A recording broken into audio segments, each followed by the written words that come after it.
अरे अजबाई, आओ आओ। प्रणाम बुआ जी। बहुत दिनों के बाद आई हो। तुम तो हमारे घर का रास्ता ही भूल गई।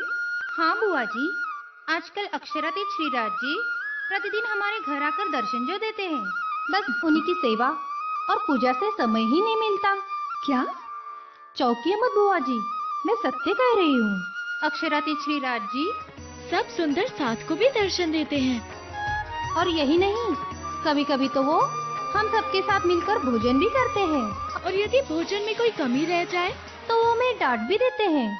मैं नहीं मानती ये सब। अरे माना कि तुम्हारे ससुर गांजी भाई श्री निजानंद स्वामी जी के आज्ञाकारी एवं सेवाभावी सुंदर साथ हैं, किंतु इसका अर्थ ये तो नहीं कि वे परमात्मा तुम्हारे घर स्वयं आकर साक्षात तुम्हें दर्शन दे और भोजन करे।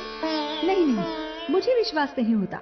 बुआ जी, यदि आपको विश्वास नहीं तो आप स्वयं घर चलकर देख लीजिए।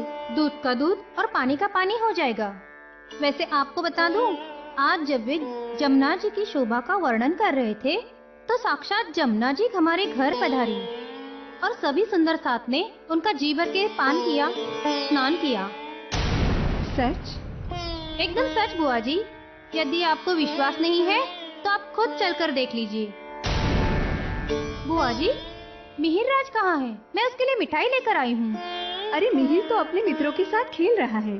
तू जा और बाहर ढूंढ के आ, अगर मिल जाए तो वहीं पर उसे मिठाई भी खिला देना।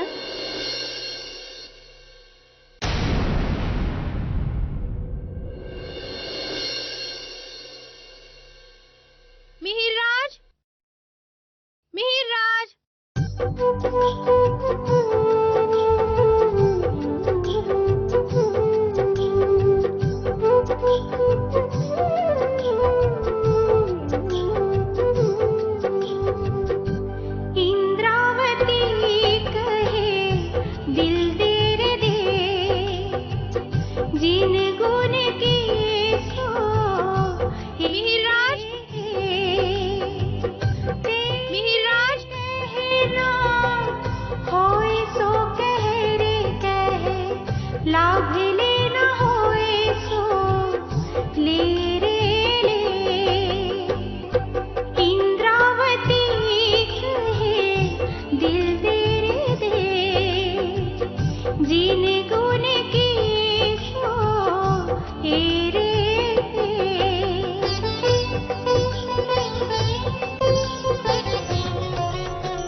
सदा खुश रहो, यशस्वी बनो।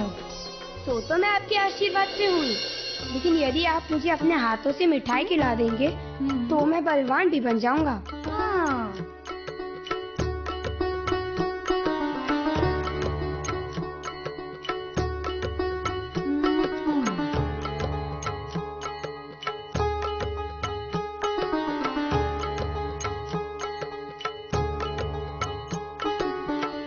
अरे कहाँ जा रहे हो मिहिर राज? मित्रों के साथ खेलने।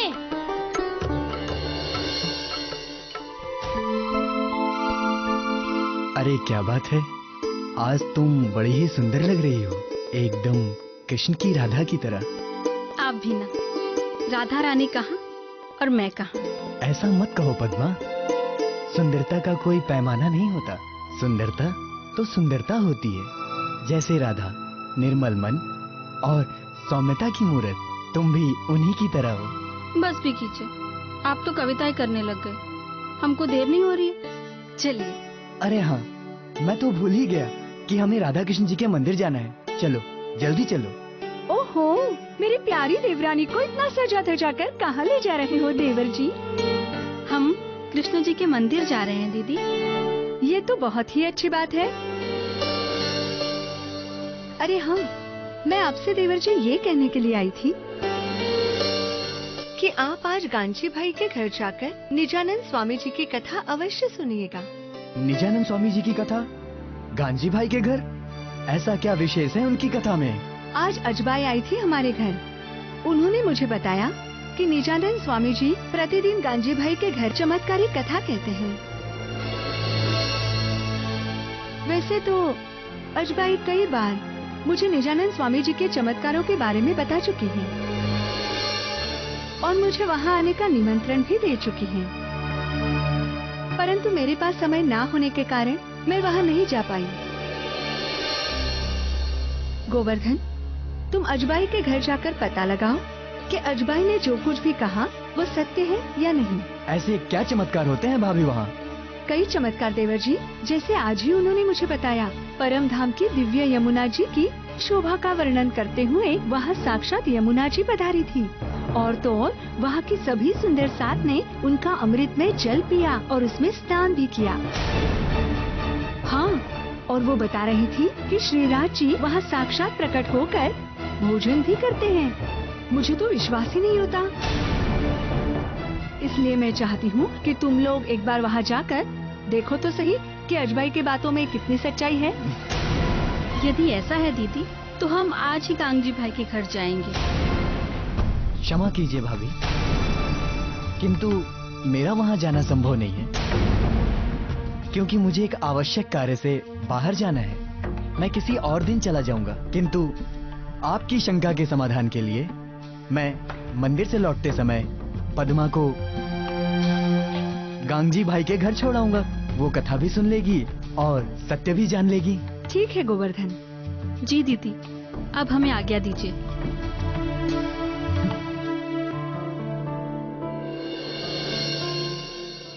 प्यारे सुंदर साथ जी, हम सभी परब्रह्म अक्षरातीत श्रीराज जी की आनंद स्वरूप आत्माएं हैं, जो परम धाम से इस नश्वर जगत में दुख का खेल देखने आई हैं। सर्वप्रथम हम ये खेल देखने ब्रजमंडल में गोपियों के रूप में आए थे। उस समय हमारे राज्य श्री कृष्ण जी के तन में एवं श्यामा जी राधिका जी के तन में आई थी। आज तक दुनिया में कोई नहीं जानता कि वो कृष्ण जी कौन थे, राधिका जी कौन थी, एवं वो गोपियां कौन थी। ब्रह्म शिष्ट की चरण रज को ढूंढ थके त्रैगुण, कई विधि करी तपस्या यो कहवत वेद वचन। ब्रजमंडल में धनी ने हमारे साथ अनेक प्रकार की प्रेम से परिपूर्ण लीलाएं की। याद कीजिए किस प्रकार वो माखन चुराने के बहाने हमसे मिलने आते थे और हम भी उनका इंतजार करते थे। याद करो कि वो कैसे बांसुरी बजाकर हमारा चित्त हरण कर लेते थे। हम जिस कार्य में लगे रहते थे, सब कार्य छोड़कर बेसुध से चले आते थे।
प्रगट करी पहचान।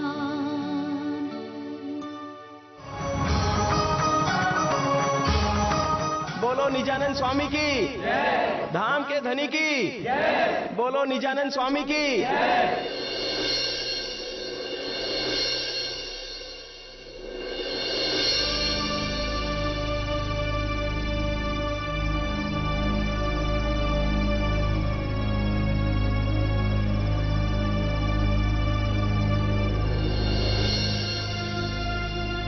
आने में बड़ी देर कर दी पद्मा। जी स्वामी, निजानंद स्वामी की कथा सुनने में मैं इतनी मगन हो गई कि मुझे समय का कुछ आभास ही नहीं रहा। इसका अर्थ ये है कि अजबाई सत्य कह रही थी। जी, वो बिल्कुल सत्य कह रही थी।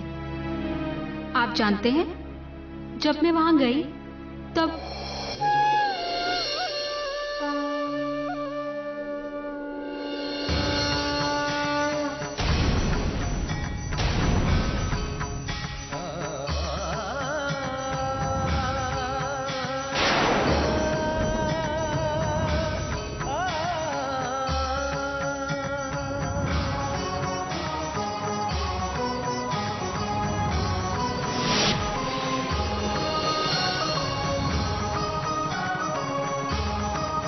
अब इस सत्य को जानने के बाद तो मेरे मन में भी निजानंद स्वामी जी के दर्शन की बड़ी उत्सुकता जाग उठी है।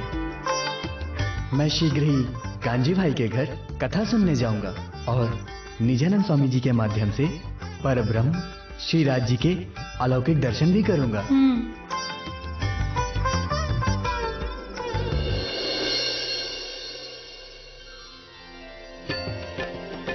मेरे राज सोचे मन ही मन करना है पर ब्रह्म का दर्शन।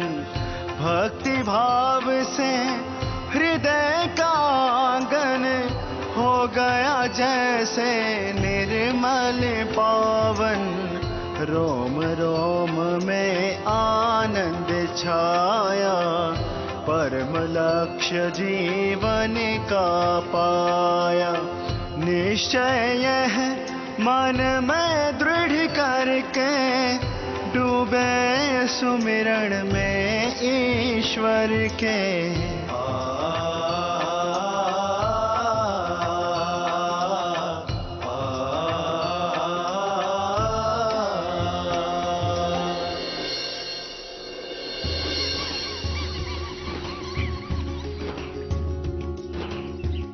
अरे आप इतनी सुबह सुबह तैयार होकर कहाँ जा रहे हैं? भोजन नहीं करना क्या?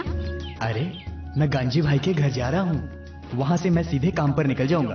भोजन मैं संध्या को आके करूंगा। जी अच्छा।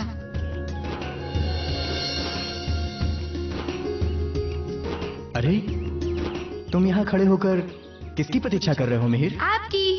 मुझे भी आपके साथ गांजी भाई के घर जाकर निजानंद स्वामी श्री देवचंद जी की कथा सुननी है। मुझे भी परमात्मा के दर्शन करने हैं। लेकिन अभी तुम्हारी आयु खेलने कूदने की है, कथा सुनने की नहीं। तुम वहाँ नहीं जा सकते। क्यों? जब आप जा सकते हो तो मैं क्यों नहीं जा सकता? मुझे नहीं पता, मुझे जाना है तो बस। जिद नहीं करते देवर जी। आपके भैया युवा हैं और आप बालक। तो क्या हुआ भाभी माँ? समझने का प्रयास कीजिए देवर जी। मैं कल गांगजी भाई के यहाँ गई थी। मैंने वहाँ एक भी बालक को नहीं देखा। अब पता नहीं वहाँ किसी बालक को आने की अनुमति है भी या नहीं।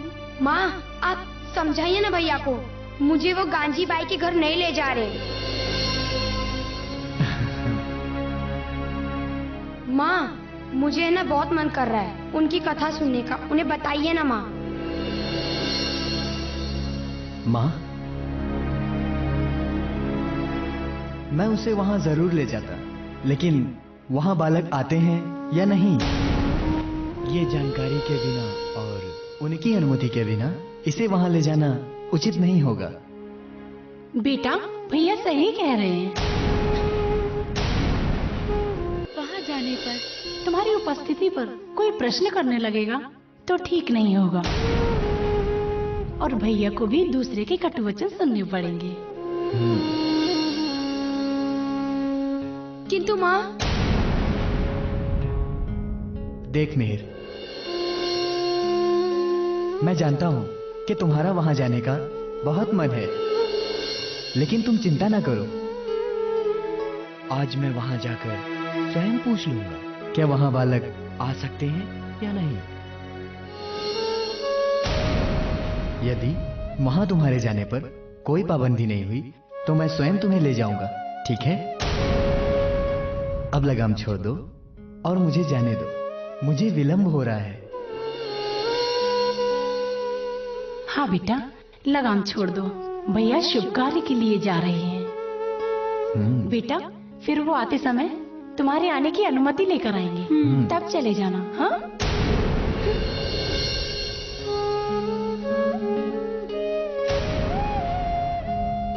लगता है नाराज हो गया माँ।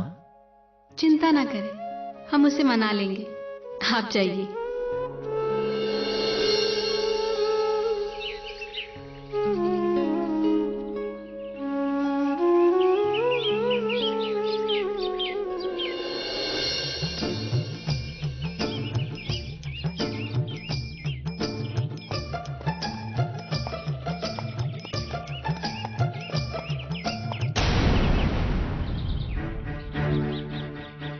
अरे ये झाड़ बुहार छोड़ और जल्दी से अंदर जाकर पूजा की थाली तैयार कर। देख, यजमान आ रहे हैं।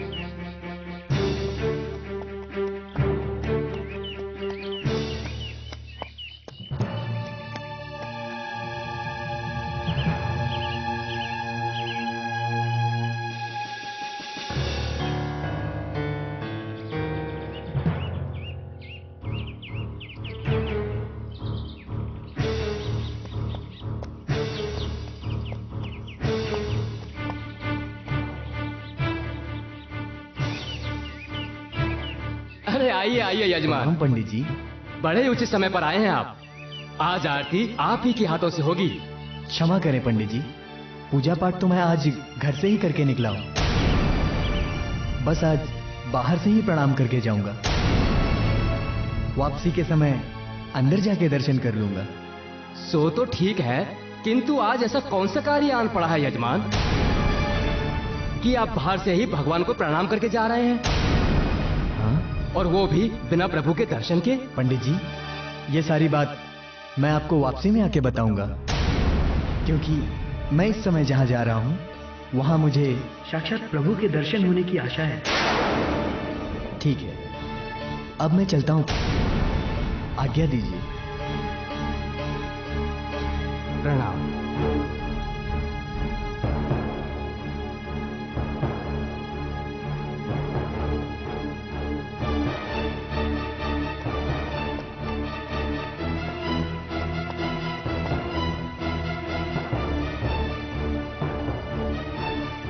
साक्षात प्रभु के दर्शन करने गए हैं? आखिर कहां? और कहां गुरुदेव, ये साक्षात दर्शनावली की नौटंकी तो गांजी भाई के घर सुसज्जित है। अवश्य गोवर्धन जी भी वहीं गए होंगे। भजन पूजन? हाँ गुरुदेव, मैंने तो ये भी सुना है कि वहाँ के भक्त लोग अपने अपने घरों से स्वादिष्ट व्यंजन प्रसाद के रूप में भी बनाकर ले जाते हैं, जिसका वितरण पूजा के बाद होता है। और ये नौटंकी सारी सारी रात चलती है। सभी स्त्री पुरुष भजन गाते हैं, झूमते हैं, नाचते हैं, बाद में भरपेट भोजन भी करते हैं। इतना ही नहीं, वहाँ ग्रामीण भक्त बड़े बड़े चमत्कार देखते हैं। बड़े बड़े चमत्कार? कौन दिखाता है ये चमत्कार? देवचंद्र, जो निजानंद स्वामी के नाम से प्रसिद्ध हैं।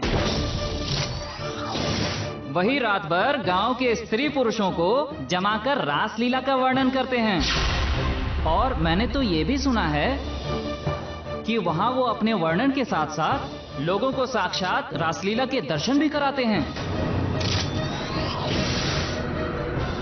असंभव! ये अवश्य ही गांव के भोले भाले लोगों को भ्रमित करके उन्हें लूटने का षड्यंत्र है। आपने ये सही कहा गुरुदेव। इससे पहले कि हमारे सब साधन संपन्न भक्त कंगाल हो जाएं, आपको कुछ करना होगा, वरना एक दिन वो आएगा कि इस मंदिर में ताला लगाकर हमें भिक्षा दान के लिए घर घर भटकना पड़ेगा। कहते तो तुम ठीक हो, किंतु हम आखिर कर ही क्या सकते हैं? मेरे पास एक योजना है।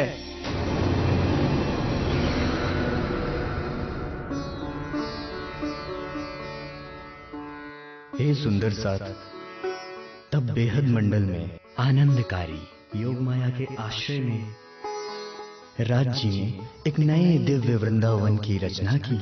वहां योग माया की सहायता से बांके बिहारी का नया दिव्य तन बनाया, जिसमें अक्षर की आत्मा के साथ राज्य के आवेश ने प्रवेश किया।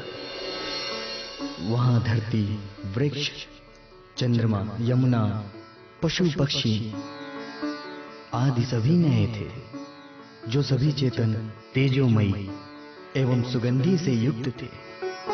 वहां के कण कण में करोड़ों सूर्यों का प्रकाश था। वहां के वृक्षों के लिए यहाँ के सोने जवाहरातों की भी उपमा दी जाए तो उसकी शोभा का वास्तविक वर्णन नहीं हो सकता। वहां पूर्ण प्रकाश से युक्त दिव्य निष्कलंक चंद्रमा है। फिर राज जी ने ऐसी मोहिनी बांसुरी बजाई कि सभी सखियां खिंची चली आईं। राज जी ने सखियों के साथ अनेक प्रकार से रासलीला प्रारंभ की। कुछ सखियां आनंद की मूर्ति श्री राज जी के साथ मिलकर नृत्य करती तथा कुछ आनंद से भरी हुई गोपियां अपने प्रियतम से गले लगकर गा रही थीं। इस समय महान शक्ति वाली योग माया के प्रभाव से एक एक गोपी के साथ एक एक राज जीवन में दिखाई देते थे।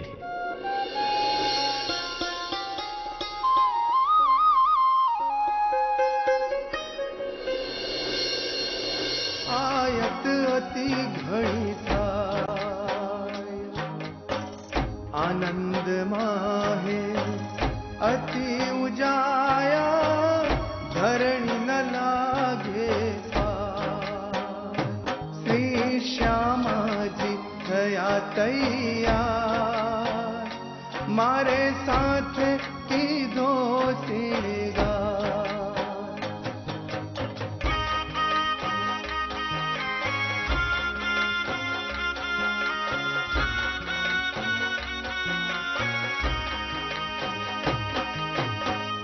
रस भर रंग वाला जी सुरामवा उच्च रंग अंगनमा इंद्रावती बाई कहे धाम न साथ ने पूनमी नमी लागू पूनमी नमी लागू जोग माया नो देह धरी ने श्री श्यामा जी थया तैयार। घणु नव लहुएनो निर्माण केम करी था श्री श्यामा जी थया तैयार मारे साथ की दो सिंगार।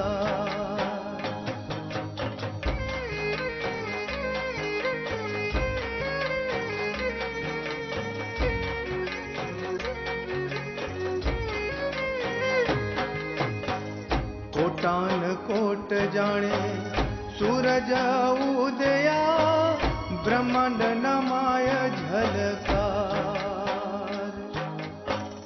प्रगलपुर जाने शायर उलट्यो एक रथ थई सर्वेनार श्री श्यामा जी थया तैयार मारे साथ की दो सिंगार।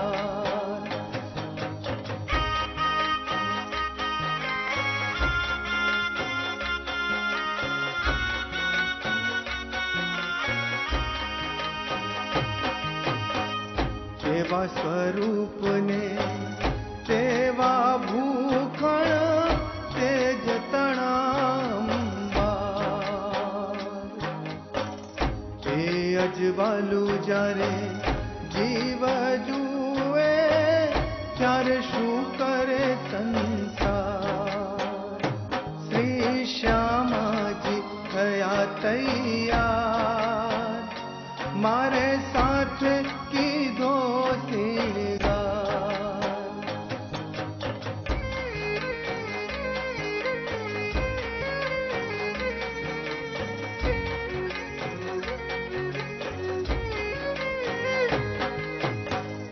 मन उमंग वाला जी सुरामवा आयत अति घड़ी था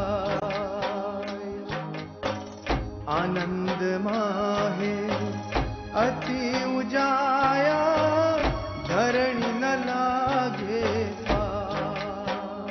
श्री श्यामा जी थया तैयार मारे साथ कीधो श्रृंगार।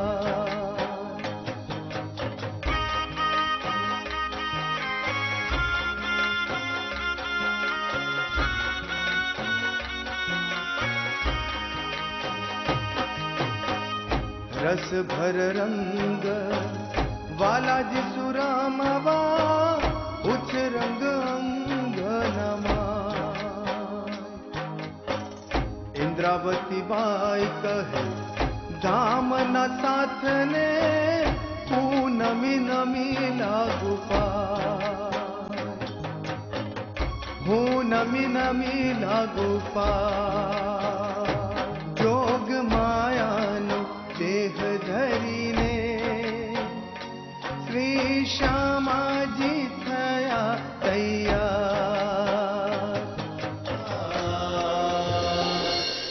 बोलो निजानंद स्वामी की, धाम के धनी की, सदगुरु महाराज की।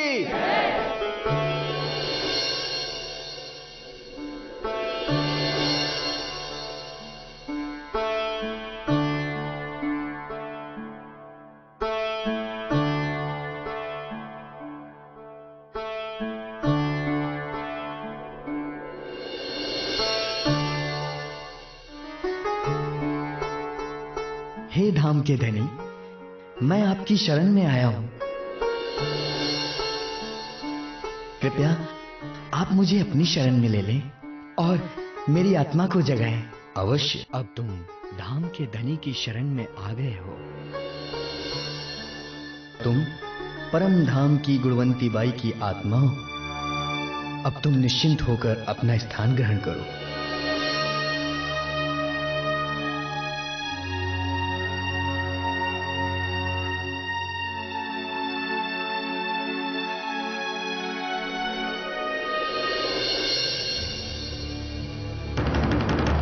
कोतवाल साहब, आपको कुछ पता भी है कि नगर में क्या क्या हो रहा है? क्या हुआ पंडित? अब क्या बताऊं कोतवाल साहब, घोर कलयुग आ गया है। देखिए तो सही, हम जैसे कुलीन और विद्वान ब्राह्मणों के होते हुए लोग सत्संग के लिए स्त्री पुरुष सारी रात वहां पर बैठे रहते हैं। पता नहीं रात भर क्या करते रहते हैं। हाँ कोतवाल साहब, पंडित जी सत्य कह रहे हैं। सत्संग के बहाने रात दिन सारे स्त्री पुरुष बैठे रहते हैं। अब सत्संग में वो क्या करते हैं ये तो भगवान ही जाने। सच कहूं, मुझे तो कुछ गड़बड़ ही लगता है। इससे पहले कि कुछ अनर्थ हो जाए, आप कुछ कीजिए, कुछ पता लगाइए, अन्यथा धर्म का पतन तो निश्चित है ही, साथ में ही लोगों के संस्कार भी धूलमिल हो जाएंगे। आप निश्चिंत रहिए, हम अपने सिपाही भेजकर सच्चाई का पता लगा लेंगे और उसके बाद किसी निर्णय पर पहुंचेंगे। आज रात आप में से कोई एक व्यक्ति आ जाना मेरे सिपाहियों को रास्ता बताने के लिए। ठीक है कोतवाल साहब, बस इतना स्मरण रहे कि हम लोग तो धर्म का पालन करने वाले हैं और रक्षक तो आप ही हैं, हैं? अच्छा, हमें आज्ञा दीजिए। चलो जाइए। गंगूरामो, आप दोनों को आज रात में इसकी जांच के लिए जाना है। जी कोतवाल साहब।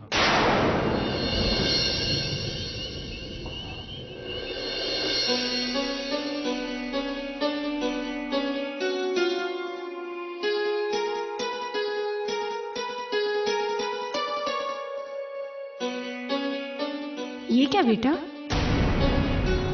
सुबह से शाम होने को आई किंतु तुम इधर ही बैठे हो। चलो बेटा, भोजन कर लो, सुबह भी तुमने कुछ नहीं खाया था। नहीं माँ, जब तक भैया नहीं आते मैं कुछ नहीं खाऊंगा।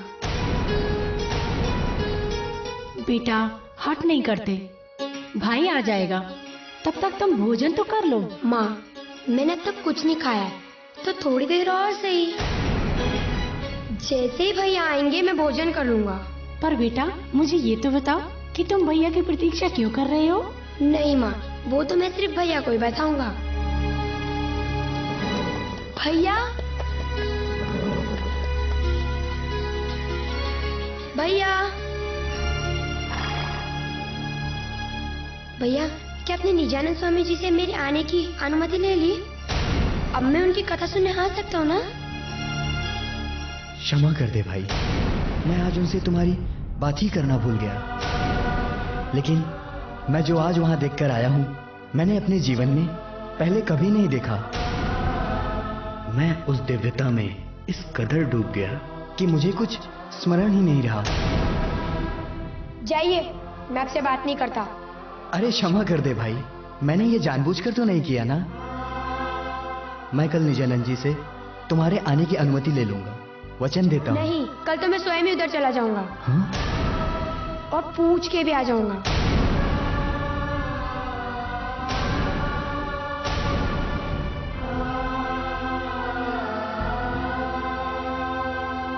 बाल हट है ना बेटा? कोई बात नहीं, जब मिहिर का गुस्सा शांत होगा तो वो मान जाएगा। तू अंदर चल, मैं तुम दोनों के लिए भोजन की व्यवस्था करती हूँ।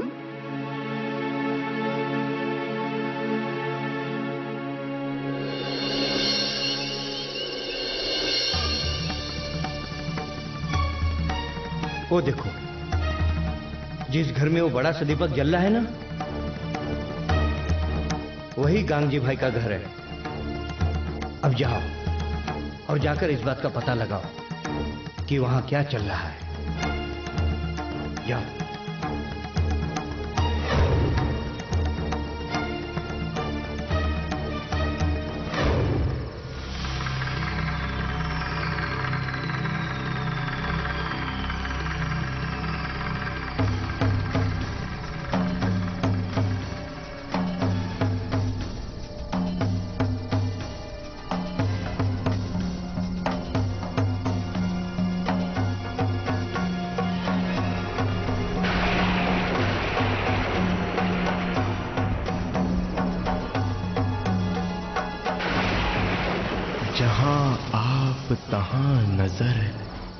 जहां नजर तहां मेहर, मेहर बिना और जो कछु, सो सब लगे जहर।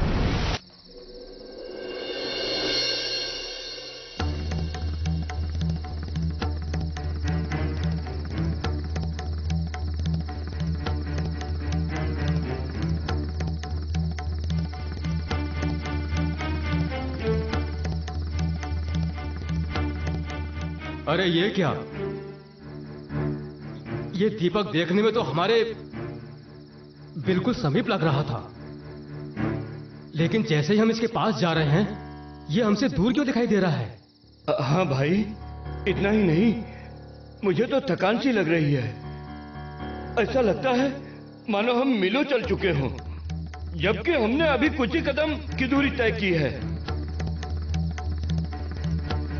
हाँ भाई, मुझे तो लगता है ये स्थान कोई जादू टोने वाला है, लेकिन हमें घबराना नहीं है। हमें यहाँ होने वाली गतिविधियों का निरीक्षण करके कोतवाल साहब को बताना है, इसलिए हिम्मत करके चलते रहो। हाँ।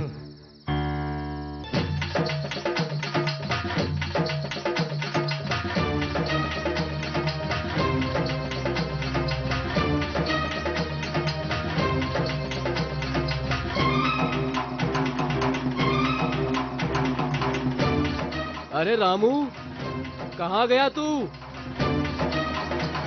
रामू तो यहाँ है ही नहीं, लगता है कहीं आगे चला गया है। अरे गंगू, ओ गंगू! अरे ये गंगू ना तो कहीं दिखाई देता है और ना ही कुछ जवाब देता है। लगता है शायद आगे निकल गया होगा, या फिर पीछे रह गया होगा।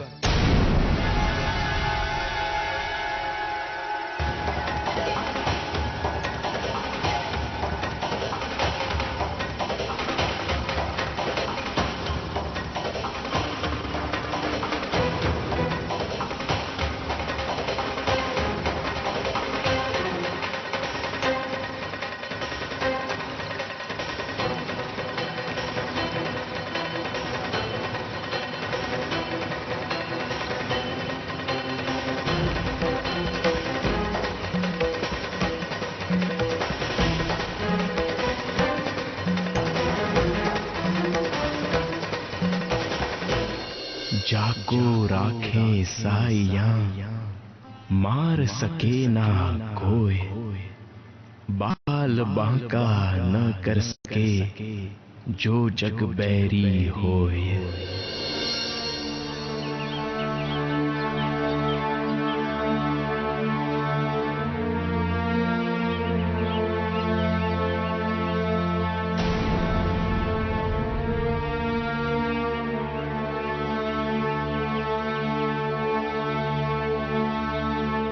अरे बहन,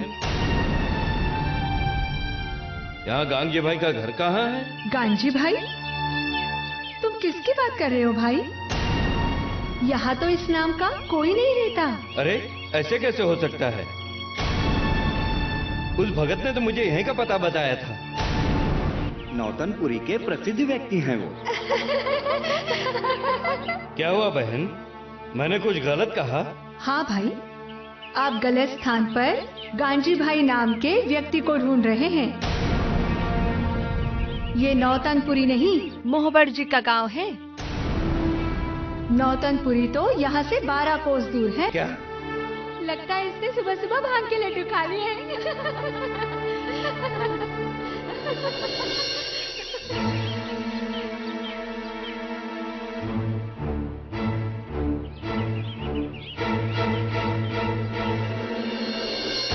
कोतवाल साहब, मैं सत्य कह रहा हूँ। वो पंडित जी धूर्त और मायावी है।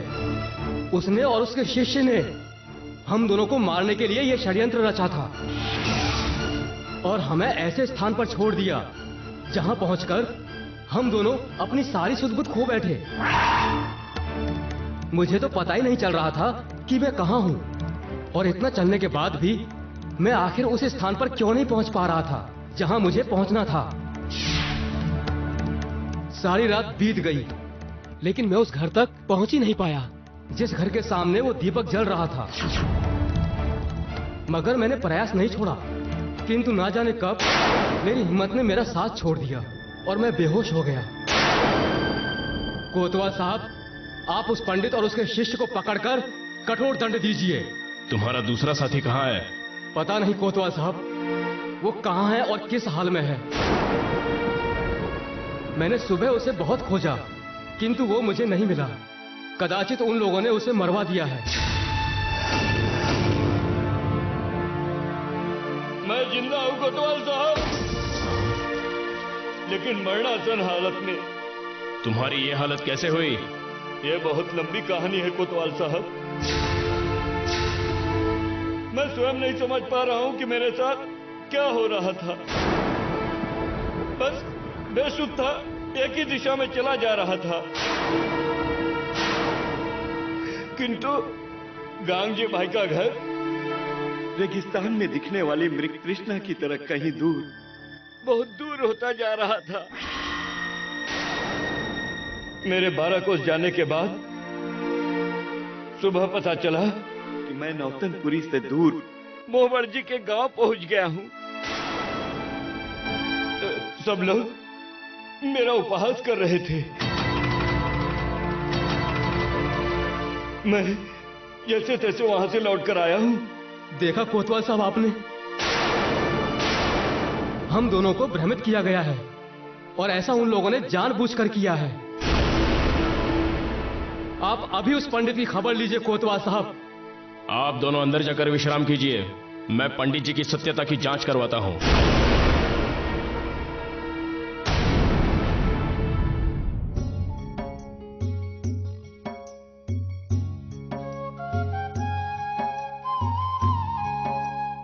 और इसके बाद पूरे गांव को उस पंडित और उसके शिष्य की चुगली वाली घटना का पता चल गया और उससे संबंधित चमत्कार की चर्चा अब हर आयु के लोगों के मुख पर होने लगी थी। किंतु इन सब से परे श्री देवचंद्र जी के मन में कुछ और ही चल रहा था। वे सोच रहे थे कि मैं यहाँ पर इन सब की आत्मा जगाने आया हूँ, ना कि इन सब से अपने चमत्कार की प्रशंसा सुनने। फिर पता नहीं ऐसे क्यों हो रहा है। मेरे इतना प्रयास करने पर भी सब सुंदर साथ में तारतम्य ज्ञान के प्रति उतनी रुचि क्यों नहीं है। इन सब में माया के दुखमय जगत से धाम चलने की तड़प क्यों नहीं दिखाई देती है। इन्हें चमत्कारों में ही रुचि दिखती है। इन्हें निज घर व मूल स्वरूप राज्य का भी ध्यान नहीं है और ना ही मेरे तन में विराजमान राज्य की पहचान है। इस तरह सभी सुंदर साथ की जागनी कैसे होगी, कब होगी, क्या मेरे तन के रहते ये कार्य पूर्ण हो पाएगा? लगता है राज्य का हुक्म ही ऐसा है। बस इन्हीं विचारों की भूल भुलैया में स्वामी जी डूब गए।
गांधी भाई एवं सुंदर साथ जी, आप सबको मेरा एक काम करना होगा।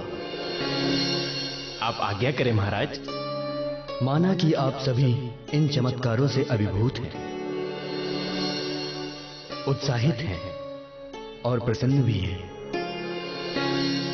परंतु इन सब से मैं संतुष्ट नहीं हूं, क्योंकि समस्त सुंदर साथ की जागनी का हमारा उद्देश्य चमत्कारों से नहीं बल्कि तारतम्य वाणी के ज्ञान से ही पूरा हो सकेगा। सभी सुंदर साथ जब तक निज स्वरूप निज घर का चिंतन व चितवन नहीं करेंगे तब तक वे जागृत नहीं हो सकेंगे। परंतु सुंदर साथ में इन सब के प्रति अरुचि ही दिखाई देती है। यदि राज जी चाहे तो सभी सुंदर साथ तारतम्य ज्ञान व निज स्वरूप के चिंतन में डूब सकता है। अतः आप सभी राज जी के लिए एक एक पत्र लिखें और उसमें यह निवेदन लिखना कि हे धनी, कृपा करके सद्गुरु देवचंद्र जी के रहते रहते जागनी कार्य पूरा होने का हुक्म करें, और जब राज जी प्रकट हो तब आप सभी मिलकर उन्हें वो पत्र देना। जी स्वामी जी, जैसी आपकी आज्ञा।